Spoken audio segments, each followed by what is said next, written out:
Hello hello दोस्तों, hello hello. सभी बालक बताएंगे कैसन बा, केम छो, मजा मा छो। सभी बालक बताएंगे सर सेल्स अपग्रेड के अंतिम पड़ाव पर क्या सर हमें सबकी आवाज़ आ रही है या नहीं आ रही है। जल्दी बोलेंगे, सब लिख के बताएंगे आवाज़ आ रही है कि नहीं आ रही। भाई बहनों, आवाज़ आ रही है कि नहीं आ रही।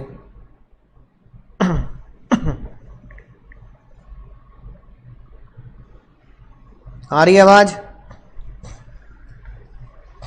बोलिए बोलिए बोलिए। सब बढ़िया सर, बढ़िया। Good evening. Yes sir, yes sir, बहुत बढ़िया सर, आवाज़ आ रही है हमें। सही बालक कह रहे हैं सर, हमें बहुत अच्छे से आवाज़ आ रही है। तो सर बिना समय गवाए, सब लिख के बताएंगे आवाज़ आ रही है कि नहीं आ रही भाई। बिना समय गवाए, बिना किसी स्ट्रेस के सर हम सेल्स ऑफ गुड एक्ट के अंतिम पड़ाव पर पहुंच चुके थे। Sale by non owner, delivery और मायो मैनो, और क्या पढ़ना है हमें, और पढ़ना है हमें अनपेड सेलर। मैं बहुत बढ़िया हूं, है ना। I am very very good. Clear है सर, बहुत बढ़िया। सभी बालक भी बहुत अच्छे होंगे। चलिए सर, समय बहुत कीमती है आप लोगों का, ठीक है ना। पल पल जो घड़ी निकलती जा रही है वो एग्जाम की तरफ बढ़ रही है। पूरा जान लगा देंगे और एक बात टारगेट रखेंगे, 80+ जब तक लॉ में नहीं आएंगे, जब तक चैन से नहीं बैठेंगे, है ना। जान लगा देंगे, चैन से नहीं बैठेंगे sir. Sir sale by non owner, अगर कोई भी बंदा नॉन ओनर है, क्या वो कोई भी चीज बेच सकता है? मैं चूहा बेच दूं? ये चूहा ना भैया, ना चूहा ना बेच सकते सर आप, क्योंकि मैं इसका ओनर नहीं हूं। आरके जी ओनर है। क्या मैं ये माइक बेच दूं? ना ना ना ना मुन्ना ना सर, ये आप माइक भी नहीं बेच सकते क्योंकि आप इस माइक के ओनर नहीं है। सर क्या मैं लैपटॉप बेच दूं? नहीं सर, नहीं, मैं नहीं बेच सकता। यानी आम आदमी की भाषा में एक बंदा वो चीज नहीं बेच सकता जो उसकी नहीं है। इसे बोला गया Nemo that Quad non habit. Tattoo बनवा लेंगे। पिछले क्लास के एक बालक ने, है ना, राइट, टैटू बनवाया सर, ग्रुप पे भेजा मुझे। सर आपकी यादों में यहां टैटू बनवा लिया, Nemo that Quad non habit, है ना। मैं बहुत फैन हुआ उसका। मैंने कहा भाई बहुत बढ़िया बात कही, है ना। टैटू ही बनवा लिया, इससे ज्यादा डेडिकेशन कुछ दिख ही नहीं सकती। सर इसका मतलब no one can give what he does not himself possess. एक बंदा वो चीज नहीं बेच सकता जो उसकी नहीं है। अगर शेलर का टाइटल डिफेक्टिव है ना, अगर शेलर का टाइटल डिफेक्टिव है तो बायर का टाइटल भी ऑटोमेटिकली डिफेक्टिव हो जाएगा। राइट, बात समझ में आ चुकी है सर। यानी अगर सेलर चोर है तो बायर चोर ना हो, पर उसका माल चोरी का ही कहला जाएगा, उसे वापस देना पड़ेगा। एग्जाम में आता है इसका एक्सेप्शन। एग्जाम में आता है पुष्पा, हे पुष्पा, एग्जाम में आता है इसका एक्सेप्शन। एक्सेप्शन ये बोलता है sale by non owner valid होगा। यानी अगर एक नॉन ओनर सामान बेचता है तो उसकी सेल 100% वैलिड मानी जाएगी। ऐसा कब सर? बचपन की यादें ताजा करो। मर्केंटाइल एजेंट अगर मर्केंटाइल एजेंट 3 बातों को पूरा करके अपने प्रिंसिपल का सामान किसी को बेचता है तो वो वैलिड मानी जाती है सर। पहला, एक तो कंसेंट हो, जिसका सामान है उसकी, बहुत बढ़िया, और वो जर्नली ये सामान अपने मालिक का एजेंट बन के बेचा करता है। तीसरी बात जो सबसे इंपॉर्टेंट है, बायर होना चाहिए गुड फेथ बायर, जिसे मैं नाम देता हूं भोलू। बायर भोलू होना चाहिए, भोलू। सर भोलू कौन होता है? भोलू वो होता है जिसको इस बात की बिल्कुल भी इल्म बोले तो जानकारी नहीं होती, नो नोटिस, जानकारी नहीं होती कि सेलर जो सामान बेच रहा है वो बेच नहीं सकता। Seller had no authority to sell. Seller के पास बेचने की अथॉरिटी नहीं है, इसकी जानकारी जिसको ना हो, और वो भरोसे पर सामान खरीदे। यानी कि एक तो आपको इस बात का इल्म ना हो और आप पूरे भरोसे पर सामान खरीदे, तो आप कहलाए जाओगे भोलू। बोलो बोल तो गुड फेथ बायर। तीनों बातें पूरी हैं। एजेंट से जो भी सामान खरीदेगा उसकी सेल परचेज बिल्कुल वैलिड मानी जाएगी। बोलो समझ गए सर? मजा आ गया सर? हाँ सर समझ के मजा आ गया sir. Joint owner, daddy mummy है नहीं घर पे, है कि नहीं बात? सर मेरे तो हैं घर पे। हाँ, तो डैडी मम्मी अगर जॉइंट ओनर हैं तो एक जॉइंट ओनर बिना दूसरे जॉइंट ओनर से पूछे कोई भी सामान बेच देता है तो वो सेल वैलिड मानी जाएगी। बस बायर कौन होना चाहिए? बायर होना चाहिए। भोलू, याद आ गई बात sir. Sir voidable contract, voidable contract मतलब मैंने चक्कू दिखाकर, है ना, बंदूक दिखाकर, चक्कू दिखाकर, बंदूक दिखाकर, चक्कू दिखाकर सामान जबरदस्ती छीन लिया। छीना, सामान छीना के बाद किससे छीना? तुमसे छीना। और तुम क्या थे? तुम चुपचाप शांति से, है ना, तुम चुपचाप शांति से बैठे रहे। You are silent.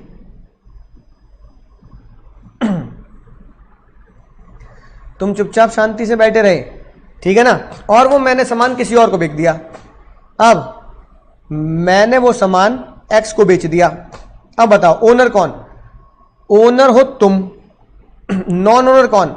Non owner हूं मैं।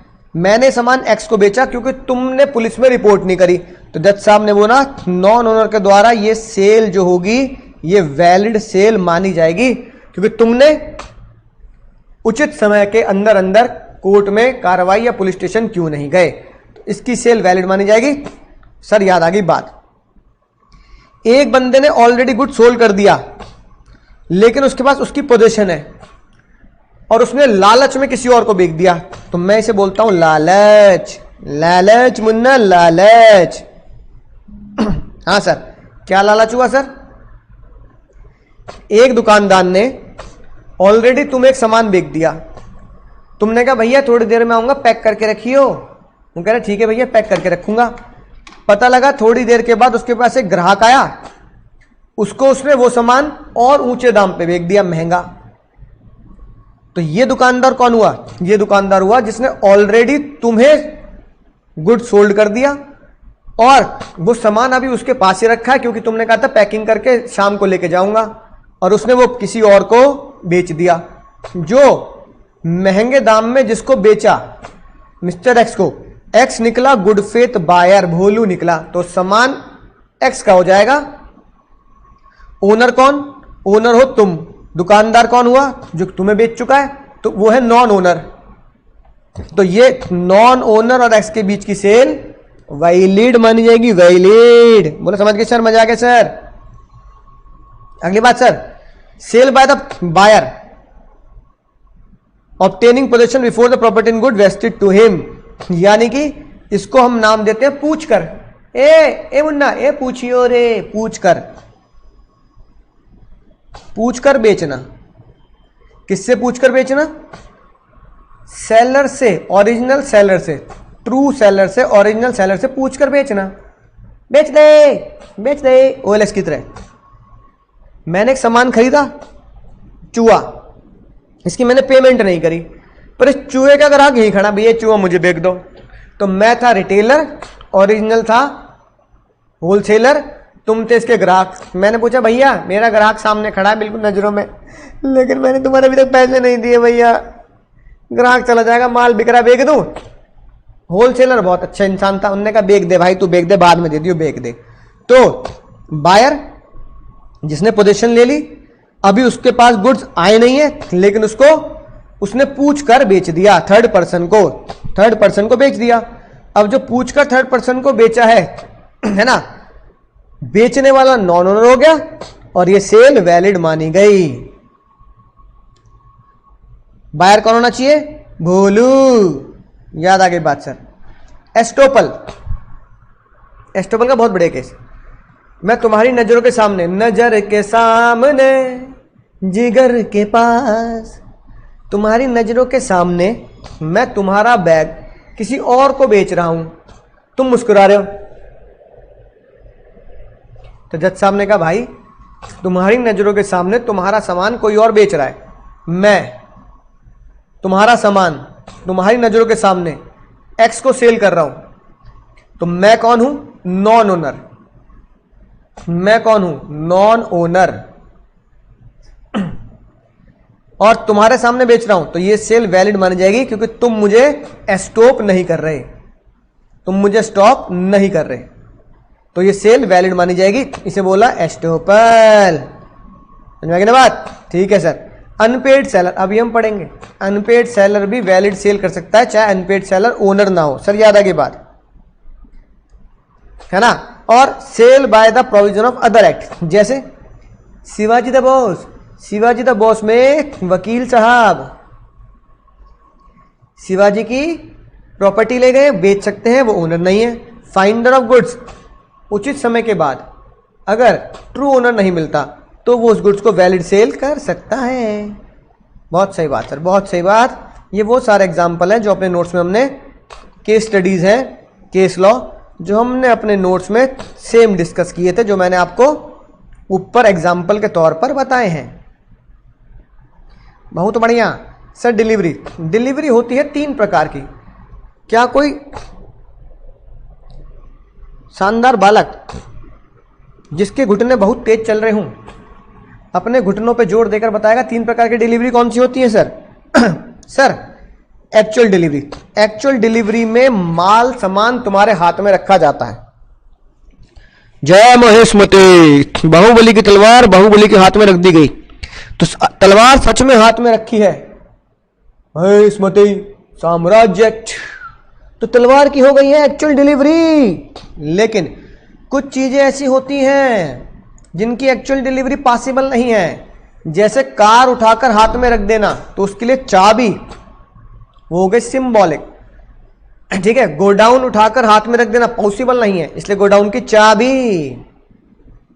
और तीसरे प्रकार की डिलीवरी होती है कंस्ट्रक्टिव, यानी तुम घर पे नहीं हो, चिंटू के सामान चला गया, अगर चिंटू ने उसे एक्नॉलेज कर लिया, भैया तुम्हारा सामान हमने पकड़ लिया है, शाम को आते हुए ले लेना, तो delivery to the Chintu is equal to delivery to you, तो चिंटू को डिलीवरी बन जाएगी कंस्ट्रक्टिव डिलीवरी।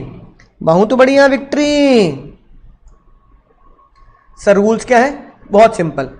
अगर तुमने गाना गा दिया, दूल्हे की सालियों रे दुपट्टे वालियों जूते दे दो पैसे ले लो, तो भैया जूते 2 पैसे लो, यानी कि जर्नल लॉ ये मानता है कि डिलीवरी हमेशा कॉन्कुरेंट होती है। सेलर तैयार है माल देने को, बायर तैयार है पैसा देने को।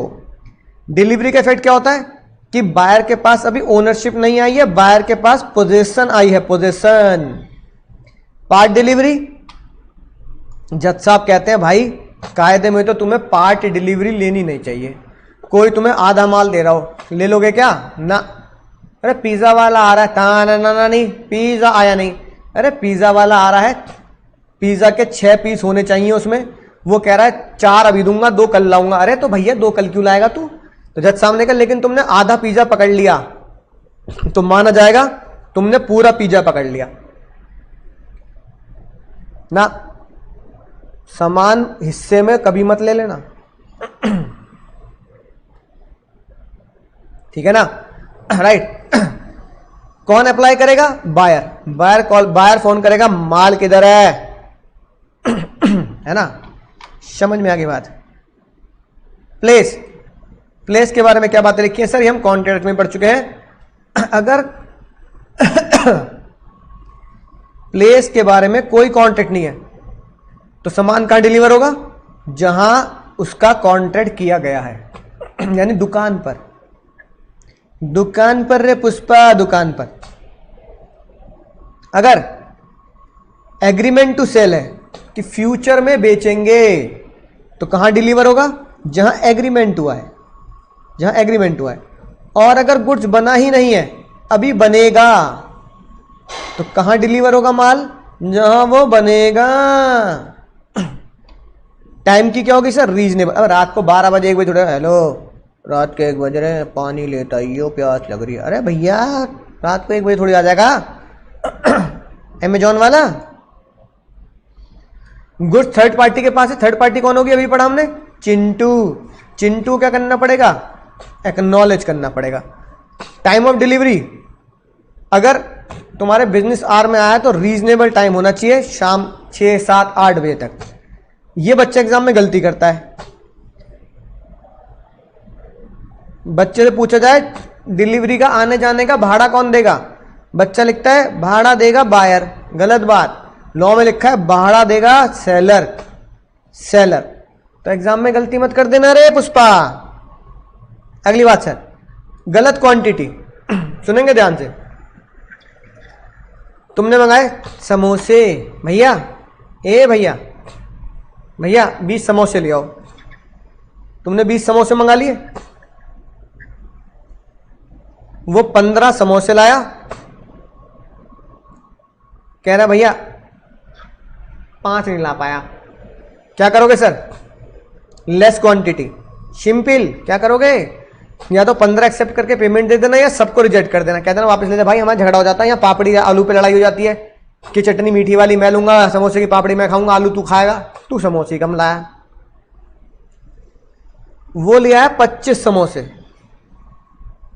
अब क्या होगा? या तो रिजेक्ट कर देना या फिर सबको एक्सेप्ट कर लेना और पेमेंट दे देना, या फिर 20 रख लेना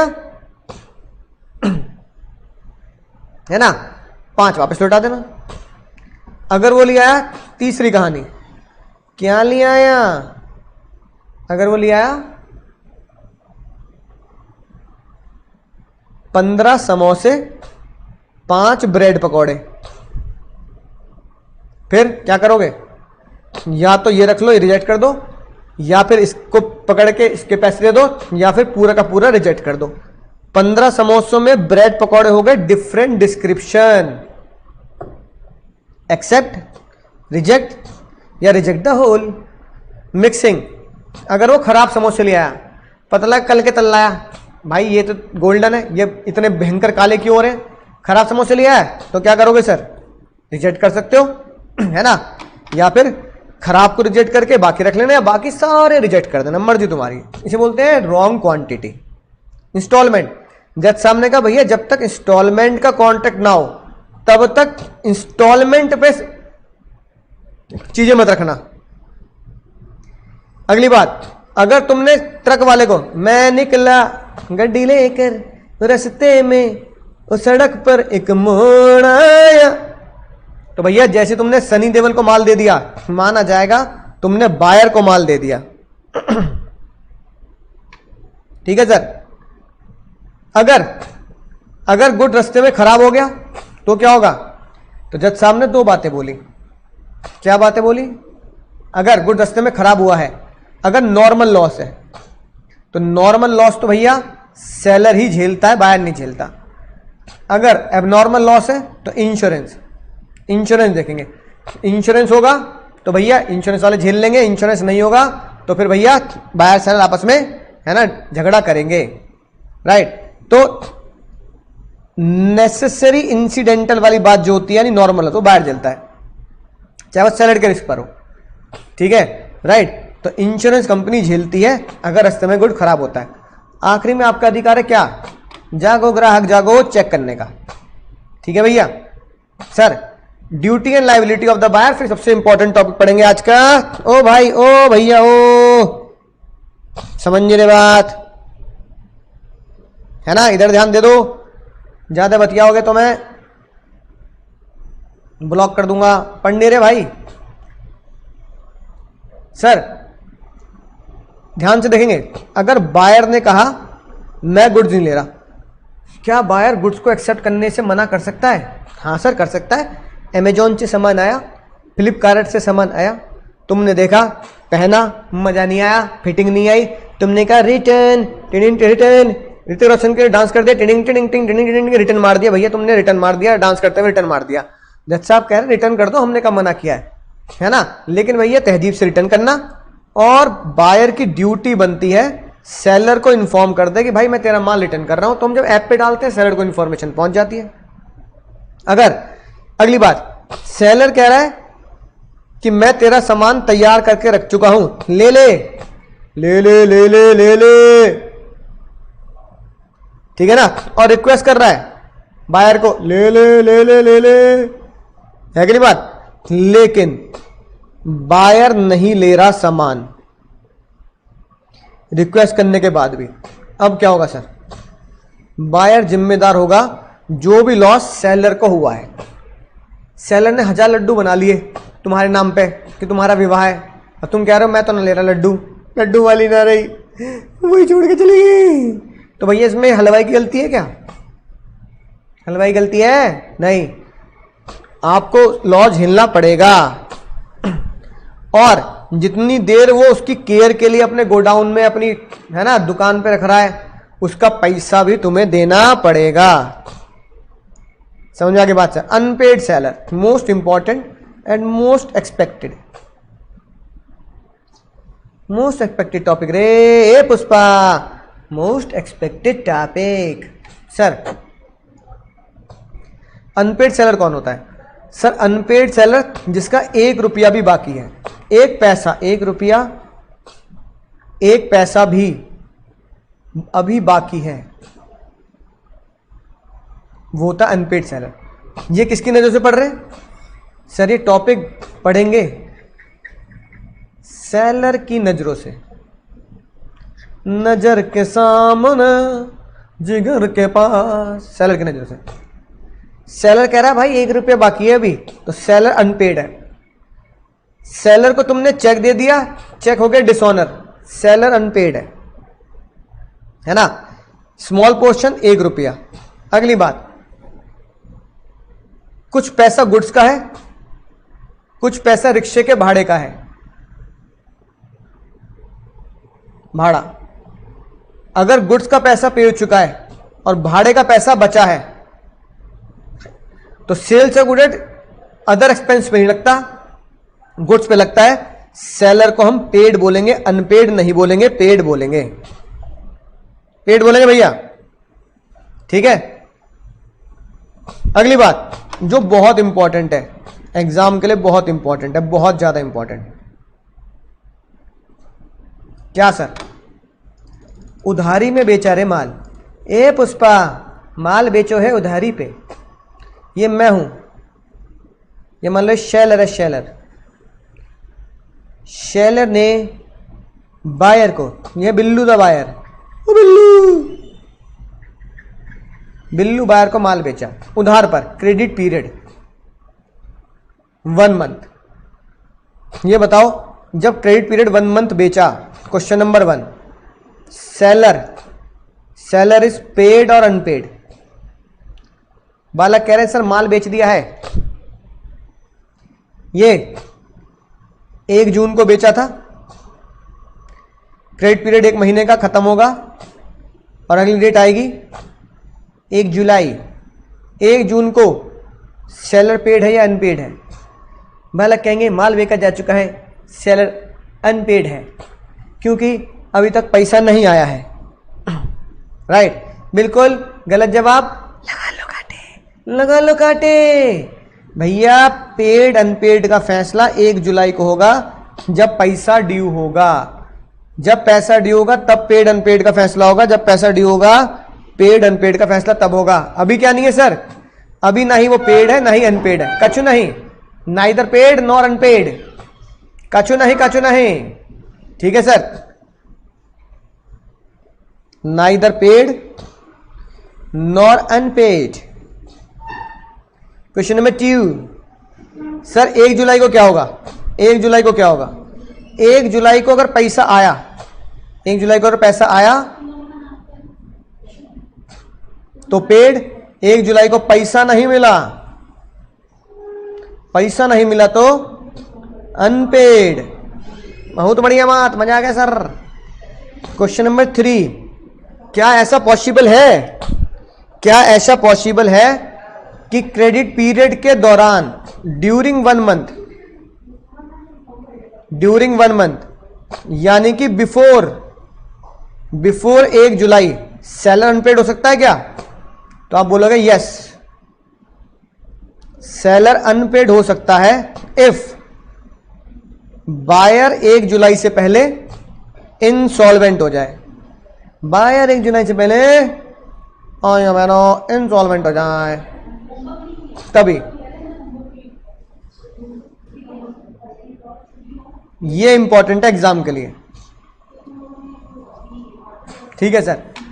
ये बात हमने पढ़ ली। बोलो समझ गए सर? यस सर, बालक कह रहे हैं यस सर। सर अब ये अनपेड सेलर के राइट्स हैं, ये अनपेड सेलर के राइट्स हैं। अनपेड सेलर के राइट्स पे एक राइट होता है राइट अगेंस्ट द गुड्स, जिसे आप बोलते हो जसिन रैम। एक बोलता है राइट अगेंस्ट द बायर, जिसे आप क्या बोलते हो? जसिन परसोनम। बहुत बढ़िया सर। 3 राइट है against the goods. Right of lien, right of लियन को जब्त बोलते हैं। और अकाउंट्स में जब हम शेयर्स के बारे में पढ़ते थे तो इसे हम बोलते हैं forfeit. Right to stop in transit, रास्ते में रोक लेना। और इन दोनों ही राइट को लगा के मैं रीसेल करूंगा, यानी कि राइट ऑफ लियन करूंगा तो भी मैं लियन करके गुड्स को बेचूंगा, राइट टू स्टॉप करूंगा तो भी स्टॉप करके गुड्स को बेचूंगा। ठीक है। फिर अगेंस्ट द बायर, अगर मुझे बायर के खिलाफ जाना है तो मैं बायर से मांगूंगा पैसा कि भाई गुड्स तो तेरे पास चले गए, यानी बायर के खिलाफ क्यों जा रहा हूं? बिकॉज गुड्स किसके पास है? क्योंकि अब मेरे गुड्स बायर के पास है। ठीक है, राइट। तो मैं क्या करूंगा सर? अब गुड्स बायर के पास चले गए तो राइट अगेंस्ट द गुड लग नहीं सकता, पैसा मांगूंगा और उससे डैमेजेस मांगूंगा अगर तूने सामान नहीं लिया। तो सर सेक्शन जरूरी है याद करने, बहुत जरूरी है, बहुत बहुत बहुत जरूरी है। पहला सेक्शन, सेक्शन 47। इसी सेक्शन को तुम अकाउंट्स में लगाते हो, अकाउंट्स में तुम इसी सेक्शन को लगाते हो। अकाउंट्स वाले भैया बस तुम्हें सेक्शन का नाम नहीं बताते। क्या लगाते हो सर? अगर कॉल्स इन एरियर हुई, कॉल इन एरियर हुई तो फोरफीट कर लिया जाए शेयर्स को। फोरफीट करने को बोलते हैं लियन। लियन मतलब फोरफीट, यानी कि जब्त। जब्त हो गया भैया, जब्त हो गए। कैसे सर? इसकी 2 शर्तें हैं जब्त करने के लिए।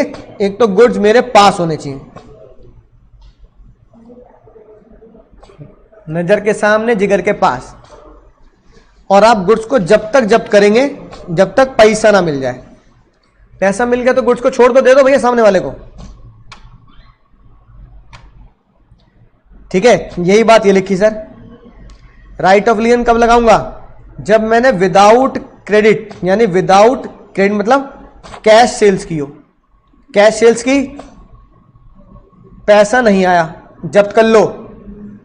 क्रेडिट सेल करी, क्रेडिट पीरियड एक्सपायर हो गया, यानी पैसा नहीं आया, जब्त कर लो। पैसा नहीं इजिकल टू जब्त। या बायर इंसॉल्वेंट हो गया, जब्त कर लो। याद आ गई बात? 47 को याद रखेंगे सर। 49 ये बोलता है सेलर राइट ऑफ लियन कब नहीं लगाएगा? कब? गुड्स जब्त नहीं कर सकते, यानी कब मैं शेयर्स को फोरफीट नहीं करूंगा। पहला, अगर सनी देओल ने सामान किसको दे दिया? आपने सामान सनी देओल को दे दिया और विदाउट रिजर्विंग द राइट, नमक का इस्तेमाल नहीं किया, नमक इसका नहीं लगाया, यानी सेक्शन 25 अप्लाई नहीं किया। आपने कहा ले सामान ले जा, मेरा इस पर कोई अधिकार नहीं है, कोई राइट नहीं है।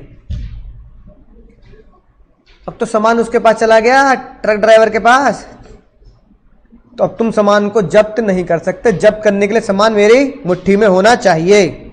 दूसरा, बायर ने लीगली उन गुड्स को तुमसे हथिया लिया,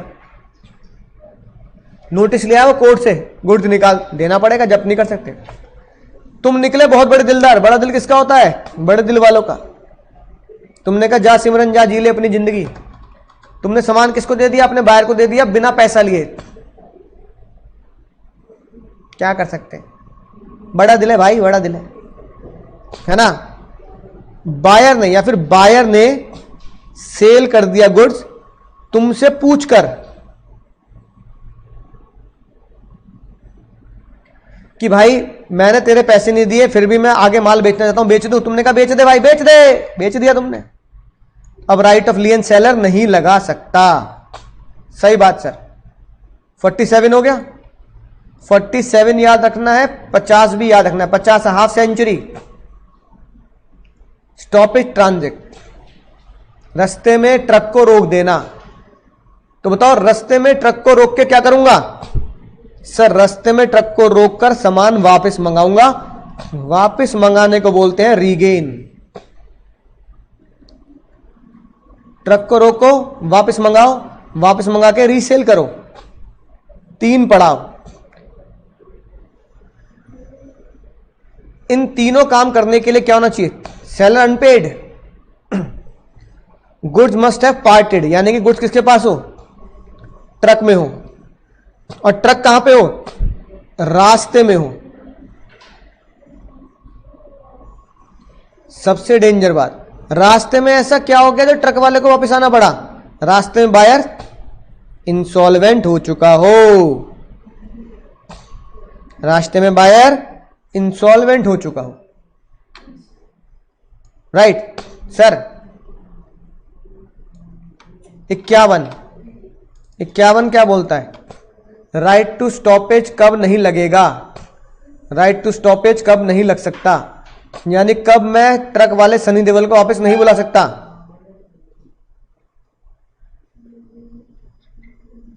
सनी देओल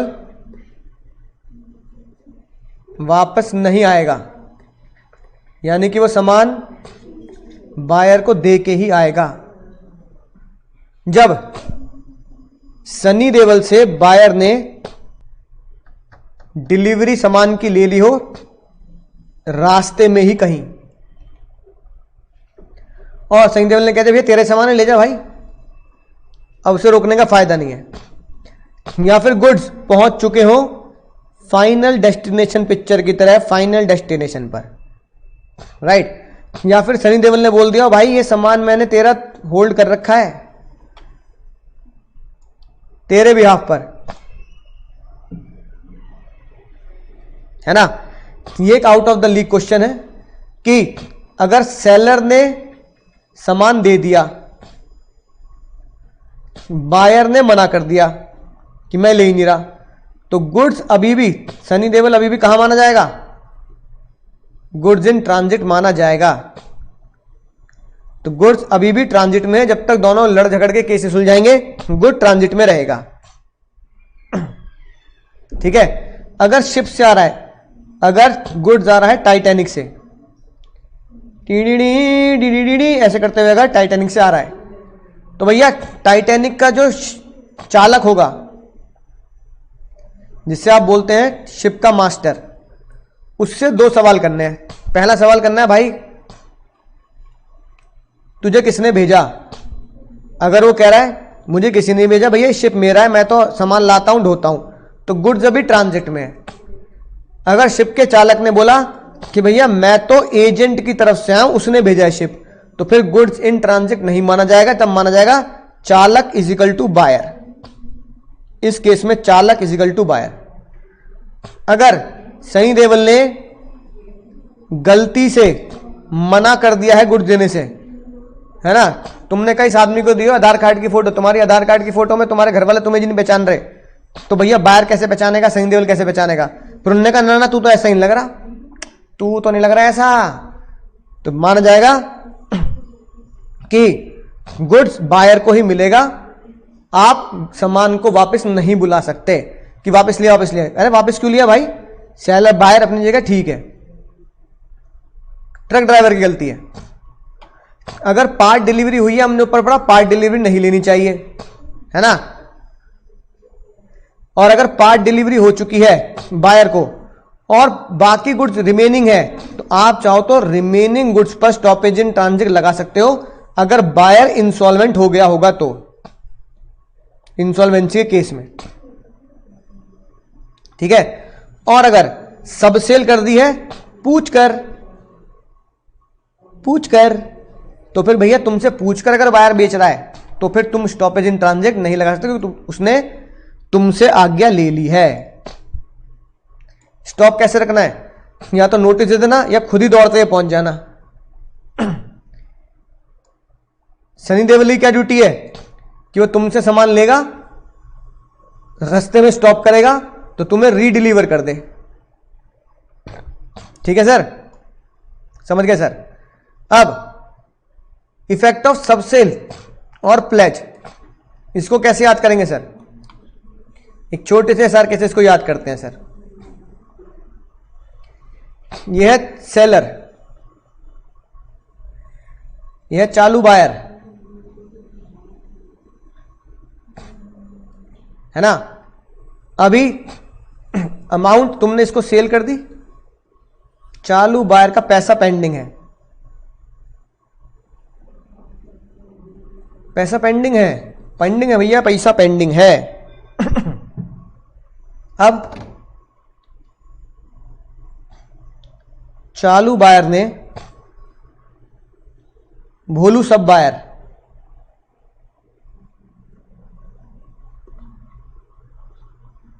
सामान फर्दर सेल कर दिया, फर्दर सेल कर दिया। अब क्या होगा? लेकिन अभी अमाउंट पेंडिंग है, तो जज साहब ने कहा सेलर के दोनों राइट्स, अनपेड सेलर के राइट, कौन सा right? Right of lien, right to stop, दोनों ही जिंदा रहेंगे।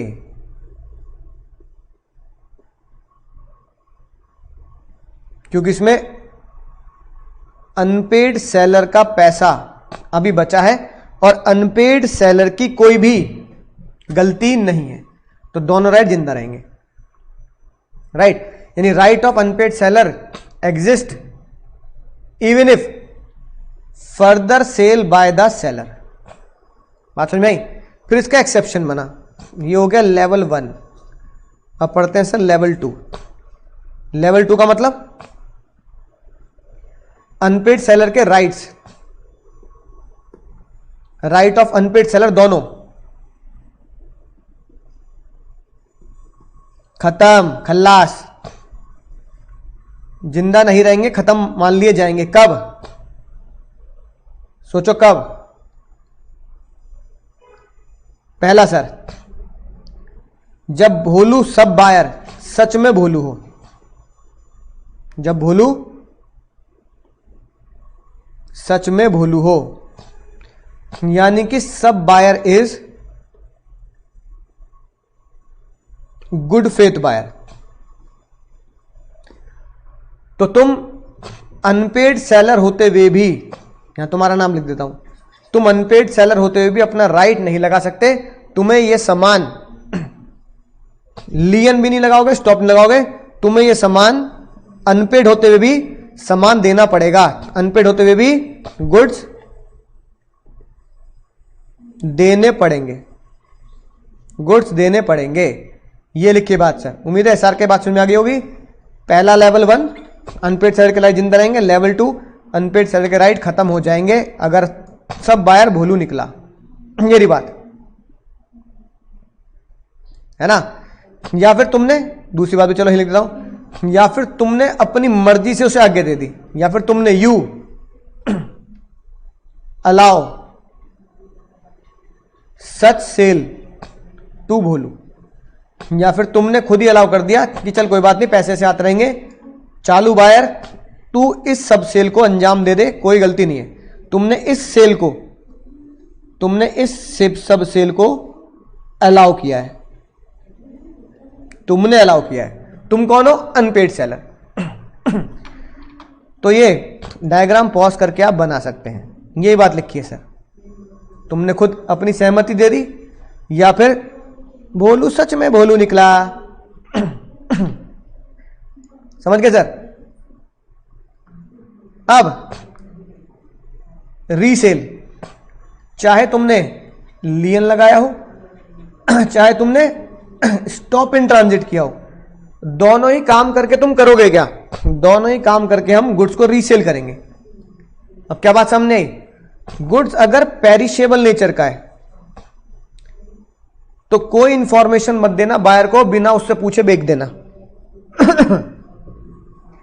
लेकिन गुड्स अदर गुड्स है, तो भैया एक मुलाकात जरूरी है जीने के लिए। गाना गाते हुए, एक नोटिस तुम्हें देना पड़ेगा कि मैं सामान रीसेल कर रहा हूं, या तो पैसे देकर तू ही ले जा सामान, वरना मैं तेरा सामान बेच दूंगा।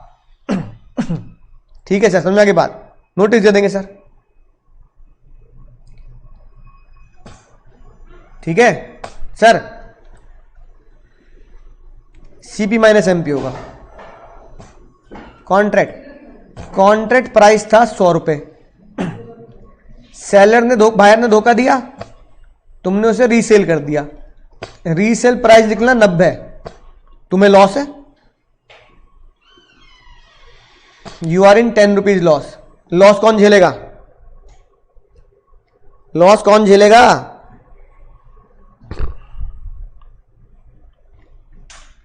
जज साहब ने कहा 2 बातों पे निर्भर करता है लॉस। क्या तुमने नोटिस दिया था, क्या तुमने नोटिस नहीं दिया था? नोटिस दिया था तो सेलर बायर से लॉस ले लेगा, नोटिस नहीं दिया तो सेलर बायर से लॉस नहीं ले सकता। दूसरा केस, कॉन्ट्रैक्ट में लिखे थे 100 रुपए, सामान तुमने रीसेल कर दिया 120 का, प्रॉफिट हो गया तुम्हें 20 रुपए का।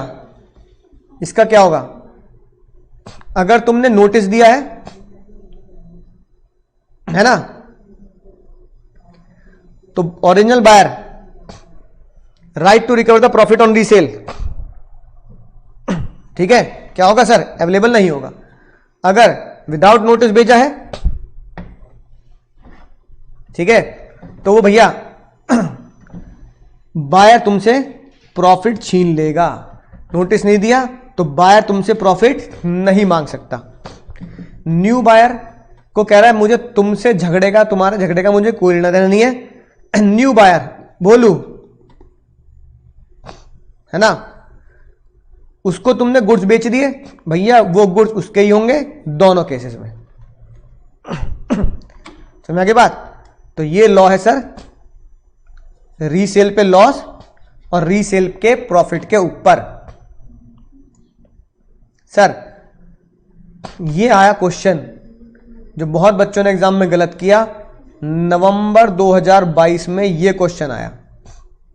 बताओ भैया, आईसीआई ने पूछ लिया अनपेड सेलर का राइट अगेंस्ट द बायर। नहीं, ये नहीं आया, अनपेड बायर का ये आया था, ये क्वेश्चन आया था।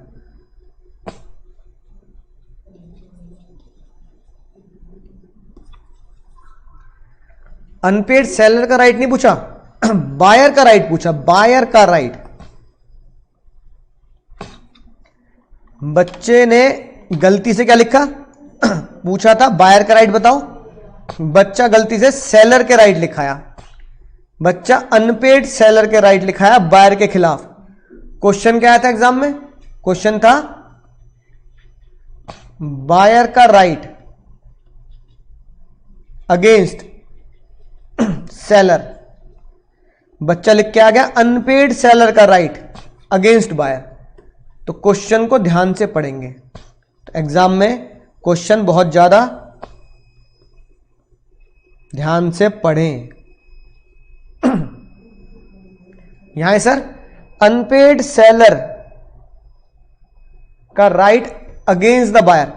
ये सारे राइट हम कॉन्ट्रैक्ट एक्ट में पढ़ चुके हैं।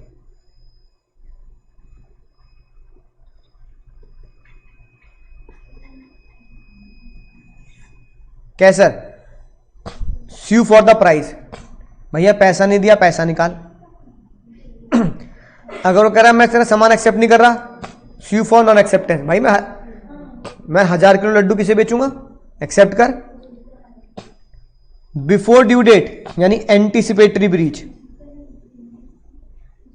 एंटीसिपेटरी ब्रीच किया, सेम सेक्शन 39 ऑफ कॉन्ट्रैक्ट की तरह। और स्यू फॉर इंटरेस्ट कि भैया अगर उसने पैसे लेट दिए, पेमेंट लेट करी, तो कहोगे भाई जितना तू लेट कर रहा है उतने का ब्याज देगा। समझ गए सर? बहुत बढ़िया। नवंबर 22 में क्या आया? स्यू बायर का राइट, बायर का राइट पूछा, बायर का, बायर का राइट पूछा है, बायर का,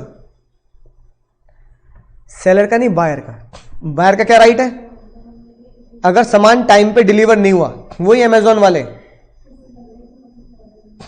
अमेजोन से सामान मंगाया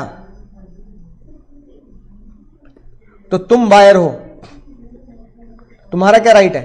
तुम कह रहे हो भाई टाइम पे सामान डिलीवर नहीं हो, क्या करूं, कल मेरी शादी है सामान नहीं आया आज, क्या करूं मैं? तो सेलर ने अगर सामान डिलीवर लेट किया है तो बायर स्यू कर सकता है डैमेजेस के फॉर नॉन डिलीवरी। डैमेजेस क्या होते हैं? MP minus CP, contract act में सीख चुके हैं। Sue for specific performance, same as in contract, जो वादा किया वो निभाना ही पड़ेगा।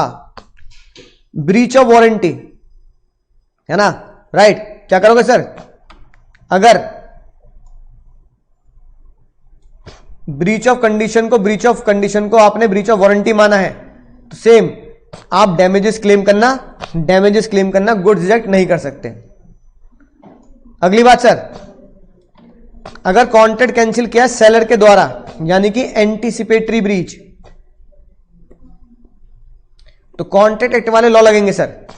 या तो आप कयामत के दिन का इंतजार करोगे, यानी कि ड्यू डेट का इंतजार करोगे, या ड्यू डेट से पहले कॉन्ट्रैक्ट को आप कैंसिल कर सकते हो, राइट? यानी कि जो हमने कॉन्ट्रैक्ट में किया, same as in contract act. और भैया ब्याज, अगर तुमने एडवांस दे दिया और फिर सेलर ने धोखा दे दिया, तो जो तुमने एडवांस पेमेंट की थी उस पर क्या मांगोगे? इंटरेस्ट मांग सकते हो, राइट? जो इंटरेस्ट तुमने कॉन्ट्रैक्ट में लिखा होगा, अगर कॉन्ट्रैक्ट एब्सेंट है तो जो भी ब्याज नॉर्मली चलता होगा। हाँ सर, सेक्शन 39 के तहत। बहुत बढ़िया बच्चे, सही कह रहे, 39 सेक्शन था सर, बिल्कुल सही भैया तिवारी जी, बहुत बढ़िया बात कही सर। आखिरी point, auction sale. Auction sale को अगर याद हो तो हमने एक केस पढ़ा था ऑक्शन सेल का कॉन्ट्रैक्ट में, Harris versus Nicholson. Harris versus Nicholson में पता लगा ऑक्शन सेल क्या होती है sir? Auction sale is invitation to offer. Auction sale invitation to offer होती है, उसमें बोली लगाई जाती है, जो बोली लगाता है वो बिडर होता है, बोली को बिड बोलते हैं।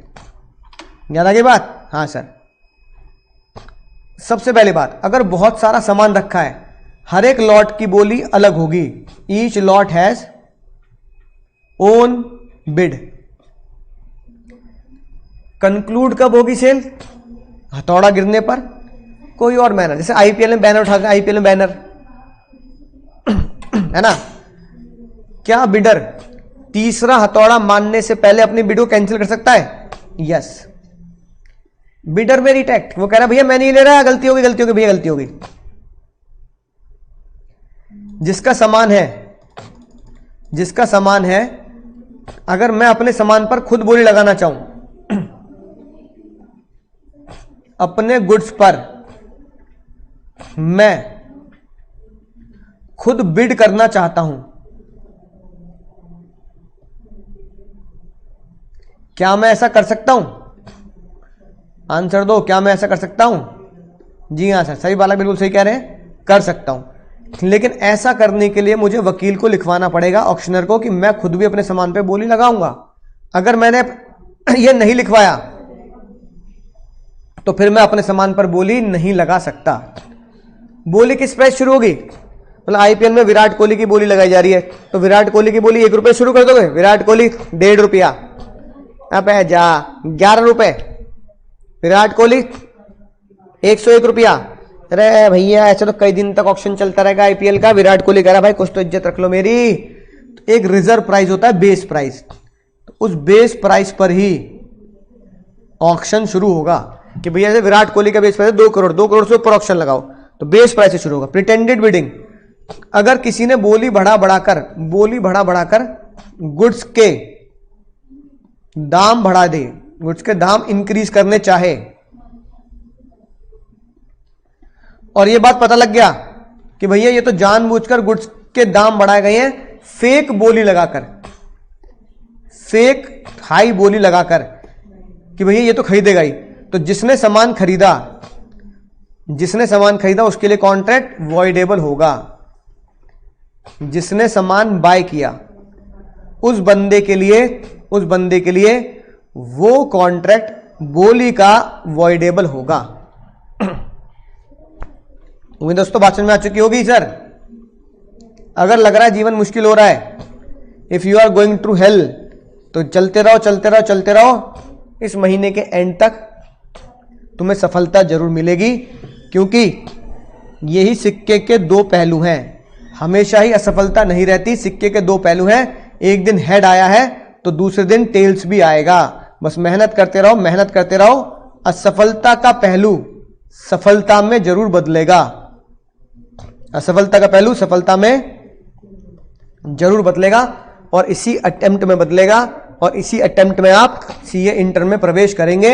ये एक टीचर और तुम्हारे माँ बाप की दुआएं हैं कि you will pass in this attempt, you will certainly pass in this attempt. तो मुझे दोस्तों सेल्स ऑडिट बहुत अच्छे से सलीके से तुम्हें समझ में आ चुका होगा। तो दोस्तों अगली क्लास में एक अगले एक्ट की तरफ बढ़ेंगे, बहुत जबरदस्त उसका रिवीजन करेंगे, ताकि आपको बात समझ में आ जाए कि हमें सर कैसे तैयारी करके चलनी है। अगर हमने ये 1-2 घंटे में रिवाइज कर लिया है तो मैं उम्मीद करता हूं सेल्स ऑडिट आप अपने एग्जाम वाले दिन 3 घंटे में रिवाइज कर लेंगे। अगर आपने सेल्स ऑडिट 3 घंटे में एग्जाम में रिवाइज कर लिया है तो इसका मतलब आप बिल्कुल सही स्पीड से चल रहे हैं। आप बाकी एक्ट भी एग्जाम की 1 दिन की छुट्टी में ही पूरा कोर्स 100% रिवाइज कर सकते हैं। तो चलिए मैं मिलूंगा अगले लेक्चर में, तब तक पढ़ते रहो, सीखते रहो, आगे बढ़ते रहो।